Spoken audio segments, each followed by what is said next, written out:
I can't tell you how happy I was when this man jumped into the cart and it was like, hey, more the merrier. Last week I was talking about how both the dog as well as him, I was hoping would tag along on the journey. And I'm still not crossing old puppers out just yet. I feel like I wouldn't be shocked if next week comes around and the dog's rushing and chasing after him. But if it did have to part ways here, given that it is a sacred beast, I understand why. But the idea that, someone who's just he's kind of like that yes man, hey boss, I want to tag along with you at least for a while. There's something charming about that dude. I'm just glad he's sticking around. And seriously, this show is just peak quality. It was actually pointed out to me last week in the comments, and I've constantly talked about how I love how the opening, they continue to explore the world as the opening song plays. They continue to do different visuals. They don't have their static standard opening. But something that was pointed out was actually the evolution of the songs and how they have the same artist, but the different songs that play actually kind of correspond with the location that they're at, kind of giving it an even further sense of identity that it has a location theme song, which I thought was really interesting, and I just completely overlooked that fact, but leave it to MUSHOKU Tensei to completely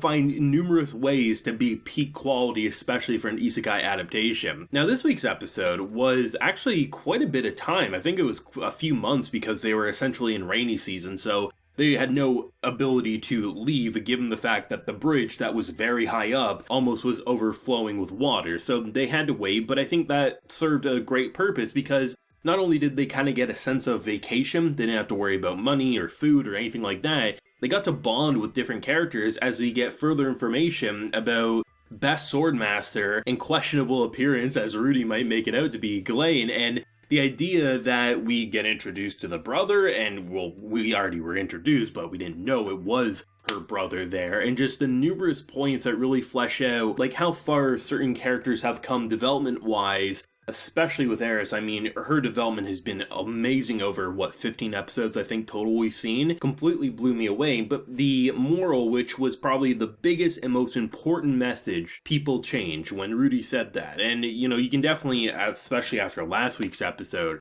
there's been multiple points where Rudy has started to change, the idea of just wanting to help people, and him visibly happy that he did help people more so than getting a reward or anything like that. The idea that the person that we got to know since basically the beginning of this show is clearly very different than a brother who knew what was a failure of a sister, a failure of a member of society, that back in the day was happy when someone took her away because from what he saw of her, she was a wild animal. And the interesting thing about how that scene could have been completely different and really ruined, I think, a very memorable episode had he just stormed off, rightfully so, given his own history with her, and there had been no almost immediately clearing of the air. I think it really would have been just a boring episode because you've seen those types of dynamics, right?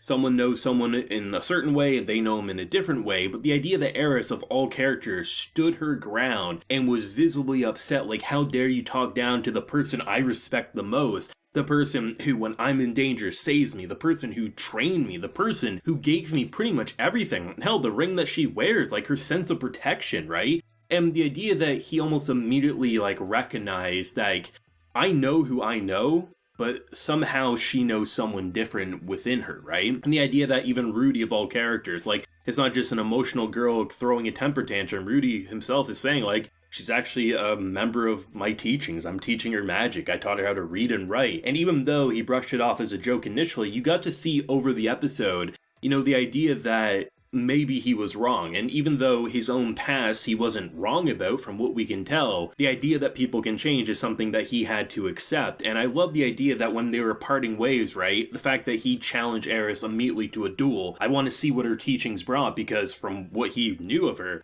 she couldn't even wield a sword any way, shape, or form. And the idea that it was a single strike, she admits her loss, everyone's pretty much impressed except Rudy, being like, did I miss something? I'm right there with you, my boy. Did we miss something? That kind of made it so charming. And the fact that not only did he invite them back someday, but told to tell his sister that she's welcome as well. It's something that it really gives you a sense of family in a way that it's the dirty side of a family, the hostility, the I hate you, we're never going to see each other. How many dozens of years has it been since they ever spoke to each other? So they have strong opinions, but the idea that because of a change in environment and a change of discipline. You know, maybe he could have done the same thing for her, they may never know, but it's not too late if they can meet up again someday. And even if they can't, if someone ends up dead, either one of them, I mean, at the very least, hopefully both of them will at the very least know of what the other felt by the time everything was all said and done. And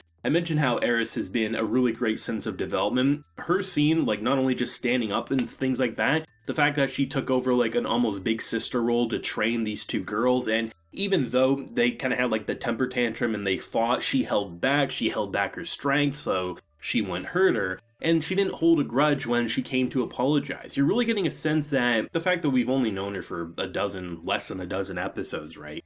She's grown so much, and you've really seen a steady progression, and that's thanks to the numerous influences, both good and bad, that have happened. And it will be very interesting to see how she'll deal with the news of her grandfather, because had this been who we met at the beginning of Rudy's story, that wouldn't be something you'd want to see. It would just be a very emotional scene. But now I'm very curious how she would deal with grief to that department. It'll be very fascinating, and I don't expect we'll see it anytime soon. But when we do, that's probably one of the most anticipated moments of this anime for me. I mean, you have your typical, like, perviness of Rudy. I mean, he's not going to change in that department. The idea that he was peeping through a box and, you know, the dog was pushing him. But I love the idea that the thing that he's needed more than anything in this life isn't a pervy father. He needed a father who would say, if you even lay a hand on my daughter, I will cut you to pieces. And you immediately saw a change in his character. Imagining had he grown up with, like, discipline to that degree, I think the perviness would be a lot different than what he's dealing with as this stage, but at the very least, we're seeing that progression, right? And I think the moral of people change is always been something that's been the core and the heart of this series, is that's the whole point of Rudy's character in particular. He doesn't start off great, and there's been numerous points where you're like, what in the actual hell? But you're seeing that steady climb, and he's gonna make mistakes, as will all the characters. But I mean, look at Rudyard as an example. He's had some questionable motives and beliefs as well, but look at the fact that when they're parting, they say this, because it seems like that's not a normal thing. They had no casualties during the rainy season,